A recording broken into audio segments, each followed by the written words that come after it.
దినకరా శుభకరా దేవా దీనాధార తిమిర సంహార దినకరా శుభకరా. ఆయన్ని స్తోత్రం చేసేటప్పుడు ఆ భక్తి కలిగిన వాడు ఒక్కసారి ప్రార్థన చేస్తే చాలు, ఆయన అనుగ్రహించేస్తాడు. అంత గొప్ప స్వరూపం, అంత గొప్ప స్వరూపం. రథాకార మండలంగా ఉంటాడు కోణార్కలో. సూర్య రథానికి ప్రదక్షిణం చేయడం అంటే అంత తేలికైన విషయం కాదు. కానీ ఒక్క కోణార్క క్షేత్రంలో మాత్రం రథాకారంలో ఉన్నటువంటి కారణం చేత కోణార్కలో చేసేటటువంటి ప్రదక్షిణం సూర్య రథానికి చేసేటటువంటి ప్రదక్షిణం.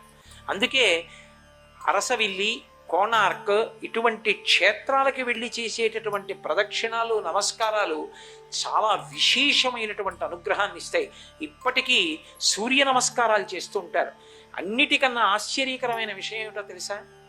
ఒక పత్రం కానీ, ఒక పుష్పం కానీ, ఒక ఫలం కానీ ఇవ్వక్కర్లేదు. సూర్యుడు దేని చేత ప్రీతి పొందిపోతాడంటే ఒక నమస్కారము చేత ప్రీతి చెందుతాడు. అందుకే సూర్య నమస్కారాలు అంటారు. అవి ఆరోగ్యం కోసం అటువంటి భంగిమల్ని ఏర్పాటు చేసింది శాస్త్రం. ఆ సూర్యమండలాన్నంతటినీ జాగ్రత్తగా భూమి మీదకి తీసుకొచ్చి చేస్తారు. అసలు నిజంగా ఆయన్ని పూజ్యాలంటే సాధ్యమయ్యే విషయం కానే కాదు. ప్రదీపజ్వాలాభిర్దివసకర నీరాజన విధి అంటారు శంకర భగవత్పాదులు. ఆయనకి హారతి ఏమిస్తాం మనం? అంతటి వాడు భూమి మీద ఆ మండలాన్ని తీసుకొస్తే ఆ రంగురంగుల ముగ్గు వేసి అందులోకి సూర్యమండలాన్ని ఆవాహన చేస్తే వస్తాడు. అందుకే సూర్య నమస్కారం చేయడం, ఆ సూర్య నమస్కారాలు చేసినప్పుడు ఇచ్చినటువంటి తీర్థం పుచ్చుకోవడం, దేవాలయానికి ప్రదక్షిణం చేయడం, సూర్యుడికి నమస్కారం చేసి అనుగ్రహాన్ని పొందడం ఉపాసనలో బహు తేలికైన విషయం. పోనీ రోజు ఒకలాగే కనపడతాడనుకోండి, అబ్బాయి ఏం చేస్తామండి రోజు అలా ఎంతకని చూస్తాను లేదు అనొచ్చు. అలా ఉండదు. ఒక్కొక్క ఋతువు ఎందు ఒక్కొక్క రంగుతో ఉంటాడు. అసలు బింబాన్ని పరిశీలించడం చాలు. ఒక్కొక్క కవి అసలు సూర్యోదయ సూర్యాస్తమయాల్ని వర్ణించిన తీరు చదువుతుంటే అద్భుతంగా ఉంటుంది. రామాయణంలో వాల్మీకి మహర్షి ఆ సూర్యబింబం వర్షాకాలంలో ఉదయిస్తే ఎలా ఉంటుందో వర్ణిస్తూ అసలు ఆయనకి ఆ ఊహ ఎలా వచ్చిందా అనిపిస్తుంది.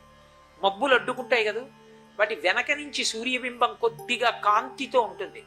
అది వ్రణానికి అంటే ఏ కురుపో వేస్తే దాని మీద కట్టు కడితే లోపల నుంచి నెత్తురోడుతున్న కురుపు ఎలా ఉంటుందో అలా కనపడుతున్నాడంట. అంత గొప్పగా ఉంటుంది అప్పుడు ఆ సూర్యబింబం. ఒక్కొక్కప్పుడు ఒక్కొక్కలా కనపడుతుంది ఆ కాంతి. అది చూడ్డంలో ఆ సంతోషించడంలో ఆ హృదయం ఉండాలి. అసలు సూర్యనారాయణమూర్తి వల్లే ఈ లోకానికి చెప్పులు గొడుగు వచ్చాయి. ఎందుకో తెలుసా? జమదగ్ని అని ఒక మహర్షి, ఆయన భార్య రేణుకాదేవి, పరశురాముడి తండ్రి. ఆయన ఒకప్పుడు ఏదో భార్యతో ఆడుకుంటున్నాడు సరదాగా. ఈయన ధనస్సట్టుకు బాణం వేయం, ఆవిడ పరిగెత్తుకెళ్ళి ఆ బాణం పట్టుకొస్తూ ఉండడం, ఆయనకి ఇస్తూ ఉండడం. ఆవిడ సుకుమారి, ఓ 5-6 బాణాలు తీసుకొచ్చేప్పటికి అలిసిపోయి ఒళ్ళంతా చెమట పట్టి ఆయాసపడింది. ఆయన భార్య వంక చూసి ఇంత చెమట పట్టిందే అని చూశాడు. పైకి చూశాడు, సూర్యబింబం తేజస్సు పొందుతోంది.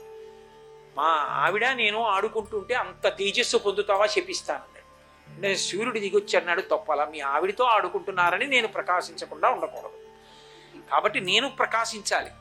మీ ఒక్కరి యొక్క రక్షణ కొరకు నేను ఈ లోకంలో ఇంతకు ముందు లేవి రెండిటిని సృజించి మీకు ఇస్తున్నాను, గొడుగు చెప్పులు వేసుకోండి అని చెప్పులు ఇచ్చి గొడుగిచ్చాడు. జమదగ్ని మహర్షి మొట్టమొదటిసారి గొడుగేసుకుని చెప్పులు వేసుకున్నాడు. అప్పటి నుంచి పెద్దలకి, గురువుకి, స్నాతకం చేసుకున్న పెళ్లి కొడుక్కి గొడుగు చెప్పులు ఇస్తుంటారు. గొడుగు చెప్పులు ఎక్కడి నుంచి వచ్చాయంటే సూర్యనారాయణమూర్తి అనుగ్రహంగానే వచ్చాయి.